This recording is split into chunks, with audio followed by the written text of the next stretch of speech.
Hi, I'm Jay Washburn, And I'm Joe Modoski. and this is Start Writing. Go We ahead. are continuing Jay's beginner guide to writing, which began with a friend of his who was starting off on his first novel, giving it to Jay to read, and Jay being like, "There's some things you need to know, and these are them." Yeah, exactly. And this is our fourth episode. Last time, by way of review, we talked about character or hero, and how do you write deep characters that resonate and that seem real. And the two biggest takeaways that I hope people got out of that is that you need to cultivate your own emotional intelligence. And the more you understand emotions and how human beings think and work and feel, then you're going to be able to write those and represent them. And then the other thing I hope you took away is great artists steal. And that means you observe things in real life and in other fiction, and you build on that, and you make it yours, and you make it new. And that's one of the best ways to launch into what is a really challenging thing to do, to mimic life. There's just one thing I need to follow up from the last episode. I said something about someone who needs protected. And I actually think I'm pretty good with grammar and language. And over the years, I've gotten critiqued on that phrasing many times. And Yeah, it sounds weird to me. yeah, okay, this is going to be a fun story. This is all just a tangent, but I thought I'd bring it up because it's kind of interesting. So I literally thought every time my beta readers called me out on that they were just saying there are these two choices that are both acceptable, and you might consider this other one. And it wasn't until just this last year that I realized that's an abnormal dialect. And from where I grew up, it's acceptable, and there are many places in English where it's not acceptable. Interesting. Yeah. So it's a colloquialism from wherever you grew up. Well, so I have this little map on the screen that shows the United States, and the darkest shaded areas are where this phrasing is acceptable. And then you kind of see a gradient to the light areas where it is most unacceptable. And if you look closely over Montana and then sweeping down to Idaho, there's kind of a tornado shape. And the point of that tornado is where I grew up, with that little bottom peg where it's dark. So this is interesting. I did some research on it. In Pennsylvania, in Pittsburgh, this is the way they talk. And I found this cool article in the Boston Globe. This guy moves to Pittsburgh, and the teacher sends a thing that says, "Your child's homework needs corrected." And he was like, "What needs corrected? What is this?" But it was that same structure, and it's fine in Pittsburgh, and it's not fine in Philadelphia. It's not, or Boston. And anyway, I realized that, and I was like, oh my gosh, this is why people keep correcting me on this, because in their dialect, it's absolutely wrong. Yeah. Anyway, so I learned it comes from Scotland. It's Scots English, might be the historical source, and you can read all about it in the show notes. I'll put a link if anybody's curious, but I had to defend my honor, basically. Well, and I think there's a really interesting point here, and that is, if you get multiple corrections on something you feel is very correct, you might want to look into it the way Jay has, because we all grow up experiencing, degrees of colloquialisms that we may not even realize are unique to the region we grew up in. And, to the rest of the world, it may sound very broken in the way you're writing your sentences. And that's why you keep getting corrected. Well, and so as a personal choice, like I'm Scottish. And so when I heard that, I was like, oh, it's part of my heritage. However, I don't want to sound like I'm ignorant to all the people from all the places where it's not acceptable. So I'm actually trying to stop using that, even though I think I can make a good argument that it's acceptable. It's just like, I should probably cut that out because I want to seem credible as I speak and as I write. Anyway, that's just like an interesting tidbit that we came across, and I accidentally said it in the last episode, and now here we are. Now here we are. That's yeah. funny. Okay, so today's lecture, I want to talk about how you build a character. and how do you make them deep and real and unique? And I'm just going to dive into a bunch of tips all centered around that topic. So that's our objective today. And the first tip is a very simple one, but it's you want to have your cast be as small as possible. So, I mean, I think of Shakespeare. That's the image I have here on the screen. Like, you don't want an acting troupe of 50 people if your story only has 9 people that really need their story told. Right. And so, and as a personal example, in my novel X Dot, remember last time I talked about I had this character who died in the first draft and nobody cared. Yeah. One of the things that I changed to make that character matter more was I took another character and merged them together. So both characters were in the first draft, but one did this and the other did that, and now it's the same person doing both.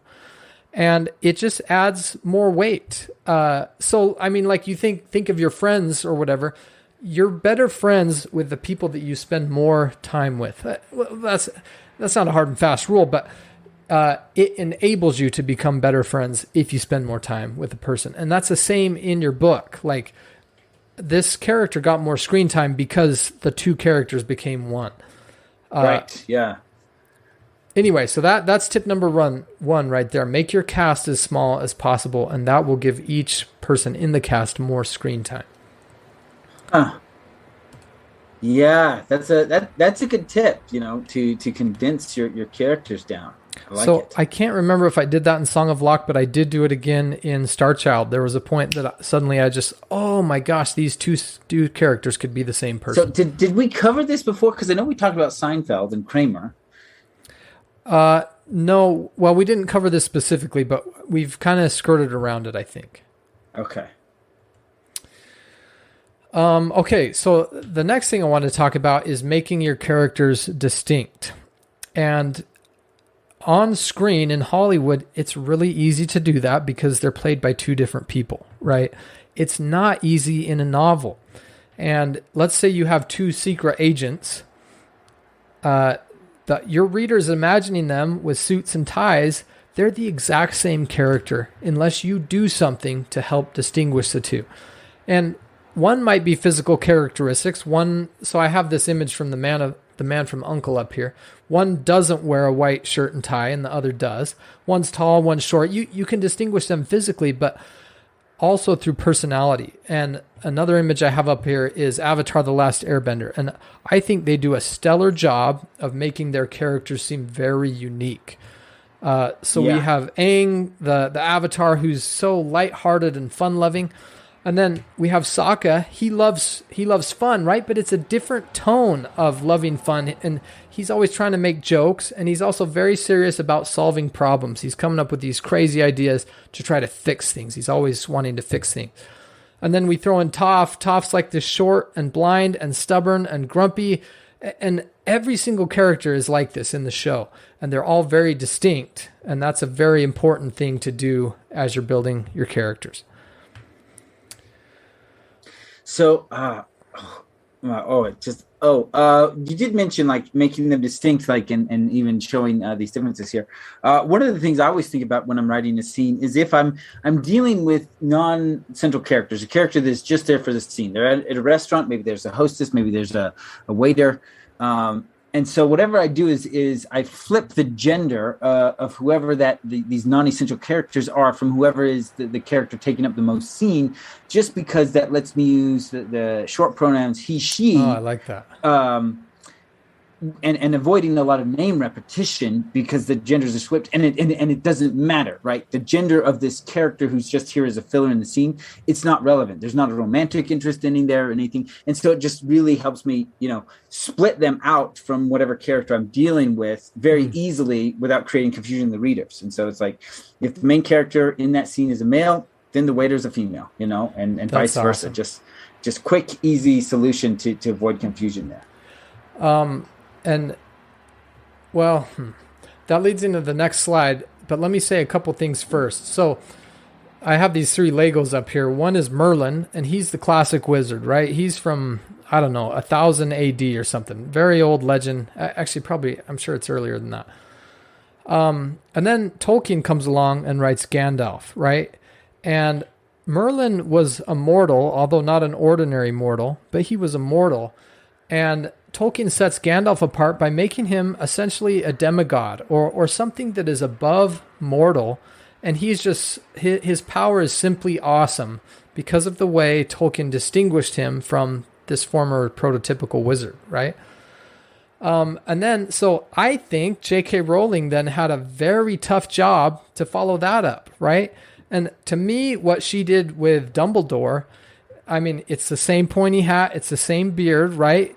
It's basically the same character, but Dumbledore is a man who will be essentially despised and hated by his enemies. Like, they'll cast dispersion at him and it doesn't faze him.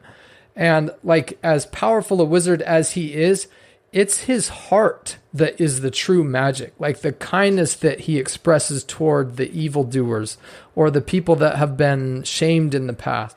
Like, that's how she innovated on Gandalf. And I think it's just beautiful. Like, it is a new and distinct character, despite the fact that it's another pointy hat and another beard. So these are just examples of, this is how you can distinguish characters, and it's really important to make them unique. Then last, I wanted to bring up Merry and Pippen, right? These are the hobbits. These are two of the hobbits in the Fellowship from the Lord of the Rings. And I just want to say that if you don't know the difference in personalities between Pippen and Merry, that's not your fault as a reader. That means Tolkien didn't make them that distinct, right? Yeah, Merry and Pippin are groups because I can't separate them in my head. I'm like, well, and it's like, it's a little easier because the movie, they're visually different, but in the book, they're not, right? They're both just hobbits. They're exactly the same looking.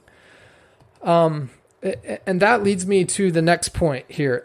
So I worked in user experience design, and there's a mantra in that field that says it's never the user's fault. And I think we should take that to heart as authors as well. If someone is confused, that's not the reader's fault, that's ours. And that then becomes an opportunity for us to fix that and make it so that it's not a problem in the future. And I've got this image on the screen here of a microwave, and the buttons on the side are designed very aesthetically, I would say. They're minimal, they're simple, good alignment. However, 99% of the time, when someone uses a microwave, they only want one thing out of it, and that's go, turn on, right? But to find the go button on this panel right here, as sleek as it looks, it probably would take you 20 seconds because you got to read every single button until you find it. Yeah. And good experience design is going to make that button big and green or some other, like, it's going to stand out so that in half a second, goes right there. Goes right there, yep. So this is the concept that I want to talk about. How do we lead our readers along and make it just dead simple so that they don't trip or stumble as they're going through our story? And I think we need to do this by making our characters distinct so they're not confused on who said this or that or who was doing what, that they're very clear. So I recently finished again the series, the Prydain Chronicles by Lloyd Alexander, and he has very distinct characters, and he uses a very, very simple tactic to do this. There's a character named Call, and he's essentially the hero of the previous generation. So he was a warrior, he saved the day back in the day, and then he became a blacksmith, so he was forging weapons of war. That's all backstory, right? And then every time, and I should say, Call is a side character. He's not central, but he's still memorable as a side character. And part of the reason is because Alexander does two things every time Call comes up. He says, and I'll read this first quote, "Call's heart was distant, busily and happily occupied with his turnip patch." So we learned that this man is a gardener, and although he used to be a guy who would kill things with metal, Now he's a guy who cultivates things with the earth. And that's significant. But it's not just mentioned once. It keeps coming up each time we have a touch point with his character, so that becomes very deeply ingrained. And honestly, I would say this is for a young audience, and I think for a young audience, it's okay to lay it on a little more thick. But Alexander, I think, borders on maybe too much. But that's a rare thing, and I think most beginning writers shouldn't be worried about reminding your readers too well. I mean, essentially, that's making the button on the microwave too big, and right. Hardly anybody makes that mistake. Yeah. Well, and we did talk about in our Action Beat episode this concept of having the recognizable trait attaching to these characters. Now, this guy always thinking about his patch is a little different because it's not an action beat. That's going to come up in the middle of dialogue, but it feels in the same vein, right?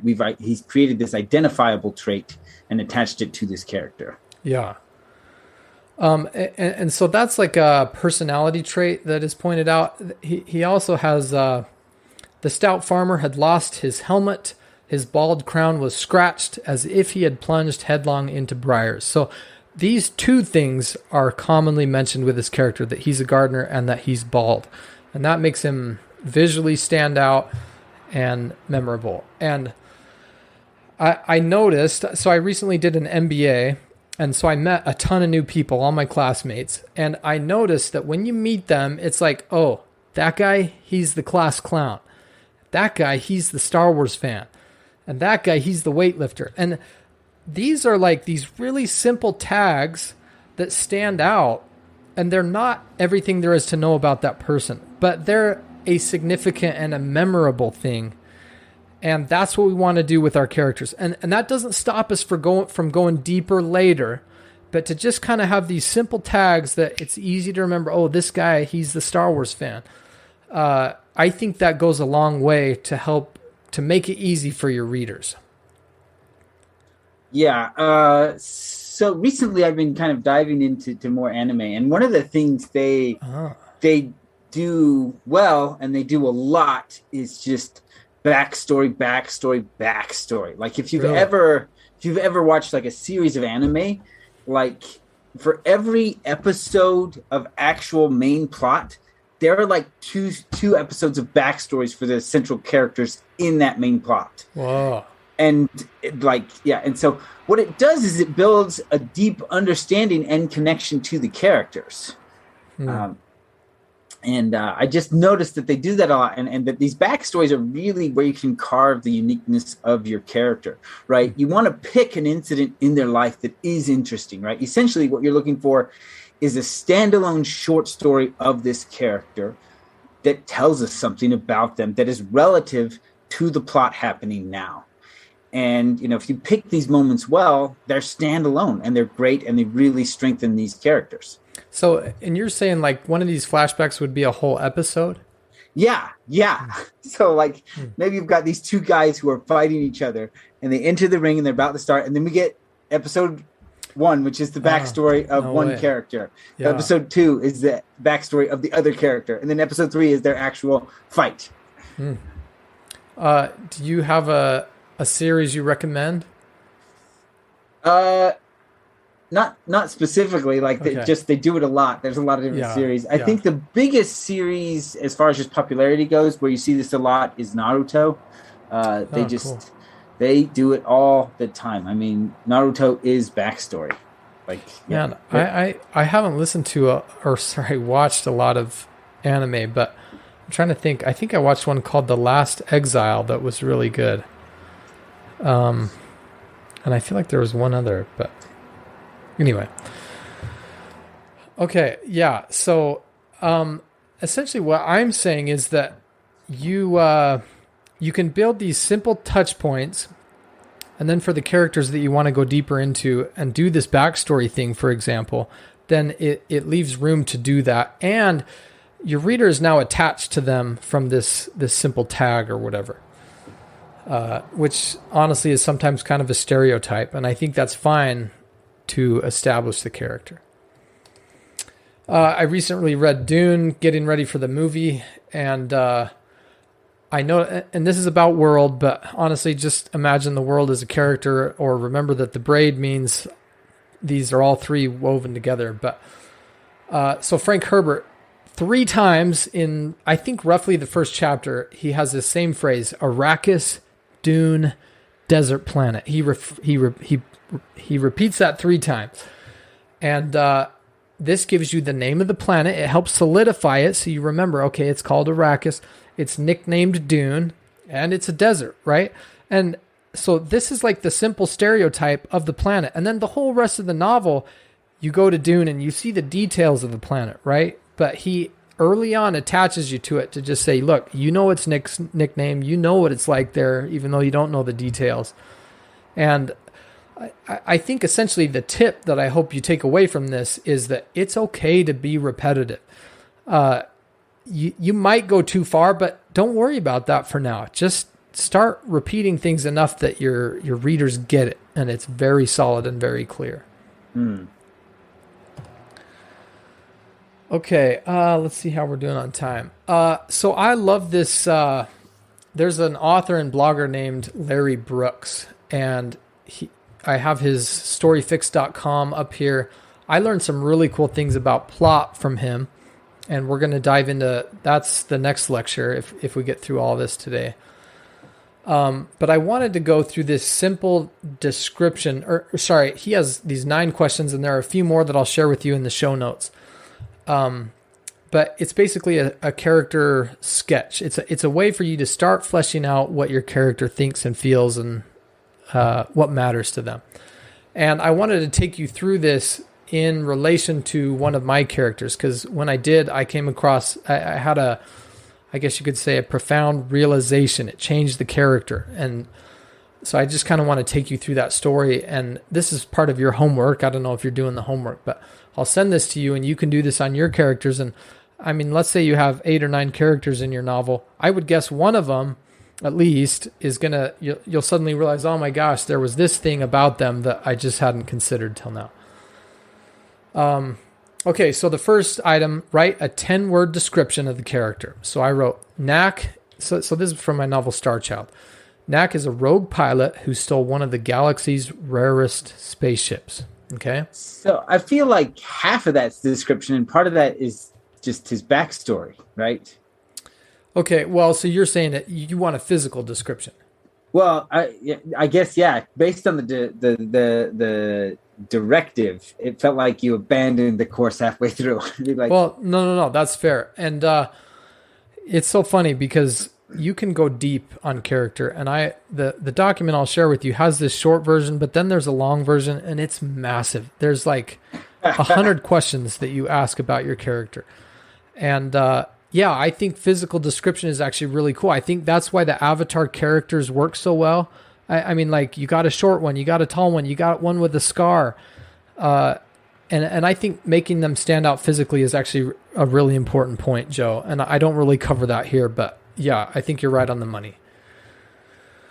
Okay, so the next question, what does your character want? And I wrote, Knack wants more money, another privateer gig, and the safety of seclusion. So he's got this stolen valuable ship, and he kind of hunkers down in it, right? That's how he makes his money, but he has to defend it because everybody wants to steal it, essentially. What does the character need? He needs to protect his ship, right? What does he fear? He's afraid that someone will steal it. And he's afraid of trusting other people because that might mean they could steal it. And then, so Larry Brooks, his 5th question, now reconsider question 3. What does this character really need? And it was somewhere along here that I came to my realization. I was like, oh, he doesn't, it's not about the ship. It's not about solitude. He's isolated. He's isolated himself, and he's lonely and disconnected. And that's the real battle, right? It's an emotional battle. How does he learn to trust, or how does he dare to trust if it means risking this, extremely valuable ship? Mm-hmm. anyway, so I kept going. Who stands in the way? What does this obstacle look like? So previously, the obstacles were other people trying to steal the ship. And then suddenly I'm realizing, oh my gosh, it's himself. Like he's who stands in the way of him making connections. And that's a big difference, right? Yeah. Anyway, so this is one example of kind of an aha that I had as I was fleshing out a character. And there's a lot of opportunities to have these as you write and answer these sometimes strange questions. I'll show you more of them here in a sec. Reading through these now, I'm starting to like ponder them with my characters, and I've gotten my own revelations just now. Now, I don't know if you want to share off the cuff. You don't have to, but... So there's this question, what does the character fear most? And I was thinking of my character from the series, and I think part of the answer manifests to me from just what I've written. And so if we look at the series of books, he starts off as a PhD student who's, made some brilliant discoveries, and he wants to go into research to be able to produce knowledge for the world and kind of shape humanity's future that way. Like that's what he wants his contribution to be through the scientific research and understanding. And then he gets dragged into this world of secrets and espionage. And at the very beginning of this, one of the things he fears about becoming involved with the CIA and everything is that all his great ideas and discoveries will be buried in some secret vault rather than shared with the world. And so I think like that is his fear, right? That all his scientific research will never impact humanity because of how he's become involved in this. And, I guess, in the subliminal that was there, but I never intentionally put it there. Yeah. And I think it's something I should address at some point in the series is this fear of his that, because he got dragged into this world of subterfuge and, there's this fear of the weaponization of his research, that it may never come to light for the rest of the world. Now, you don't have to answer this because it'd probably be a spoiler, but what would it look like if he bolstered himself against this fear? Like if he attacked it you don't have to answer if it's... So I think it's something he has to wrestle with is, the fear is that, one is his root fear is that it will never see the real light of day. But at the same time, if it does that, people will attempt to turn it into a weapon because they've been trying to do that for the last 20 years of his life, And so I think it's two fears that he's just kind of torn between. And in the current draft of the final book, I never addressed that, but I think I should. Yeah. Dude, that's cool. Yeah, so I'm going to share this really long document with these things, and I've often had these ahas that I just hadn't considered, and it's nice to have a tool that kind of leads your mind along. And it won't work for every character, but I find that it often works. Okay, so we can either do a super long episode. I think I'm going to just cut with this slide, and then so we'll do kind of 2 short episodes. Okay. Well, slightly shorter. It's still 35 minutes, but... okay, so I wanted to talk through the braid. Maybe you're sick of this, but this is how I think, and it happened to be because I was writing a magic system in Star Child, and everything in my mind just aligned itself to this system. But I wanted to talk about 3 main areas that you need to consider when you're building a character.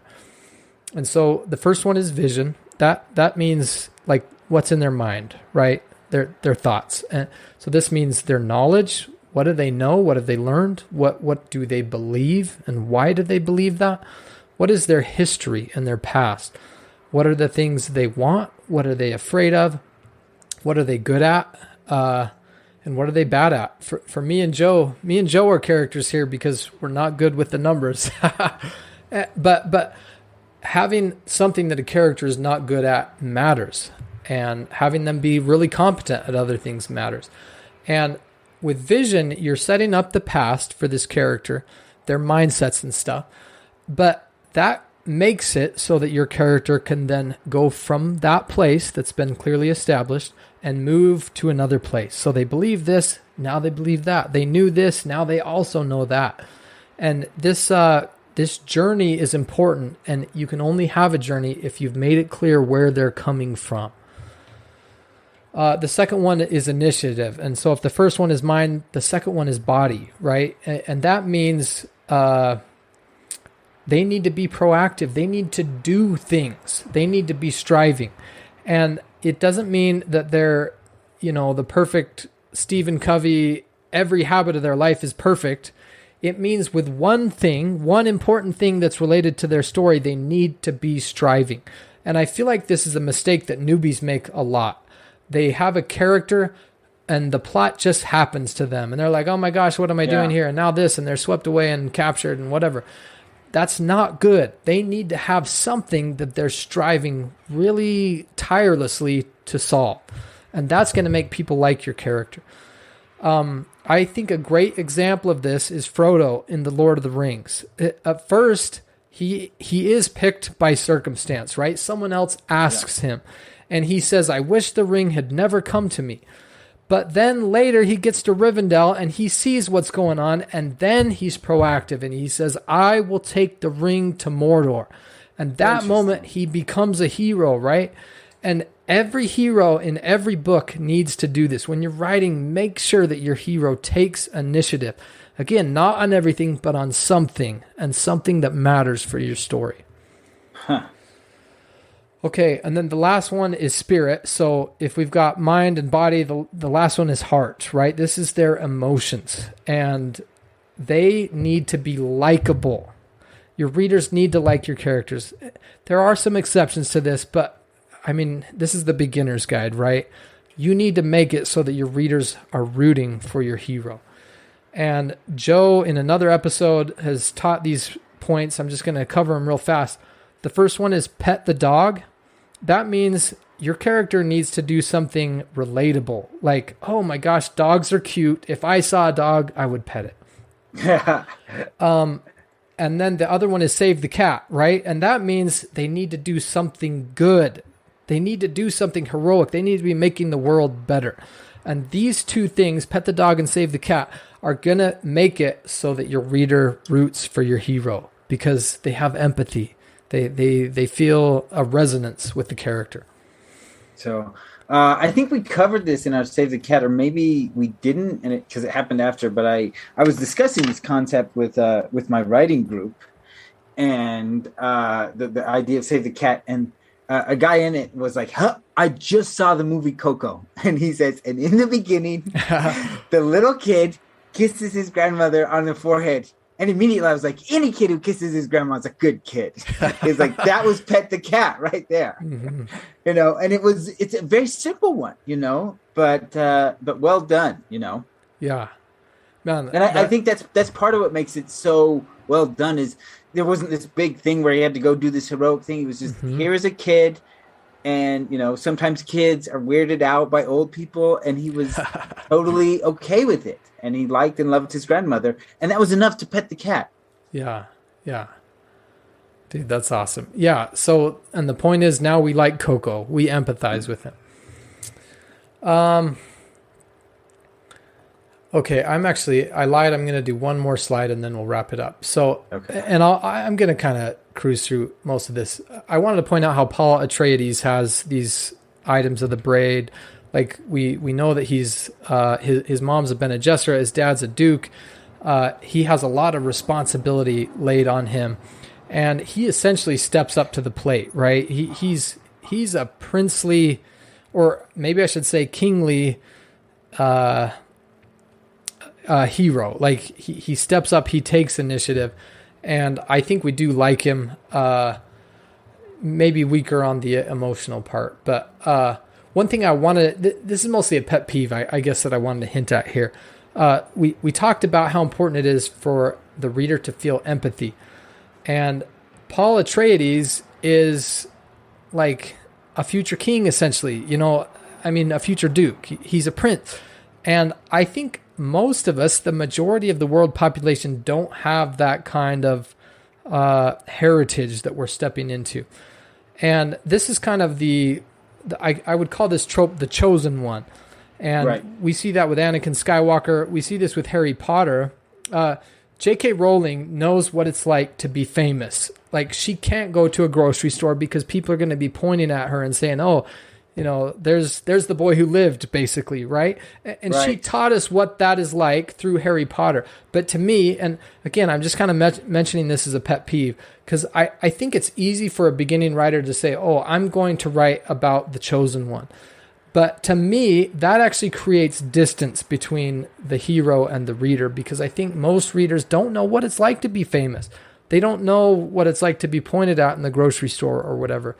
Right. And so to me, that's something to consider. Are you making an Anakin Skywalker who everybody's looking at?